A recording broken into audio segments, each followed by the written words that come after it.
ایک دوست اپنے بچے کو ایک دفعہ دم کرانے لے آئے بزرگ، تو ان کے سامنے شروع ہو گئے، کہنے لگے یہ تو بڑا بیوقوف ہے، نادان ہے، ضدی ہے، نہ پڑھتا ہے نہ کوئی کام کرتا ہے۔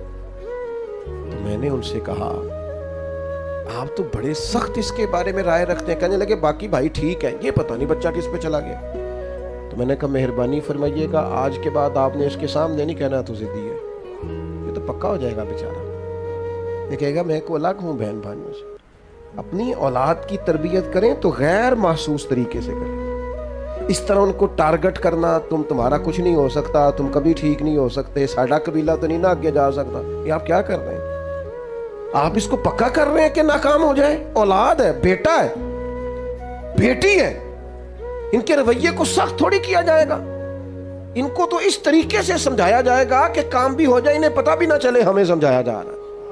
اس طریقے سے میرے ابا جی کہا کرتے تھے بالا نو کام دسن تو بہتر ہے کام آپ کرنا شروع کر دو، وہ خود اٹھ کے آ جائیں کہ تسی بابو میں کرنا۔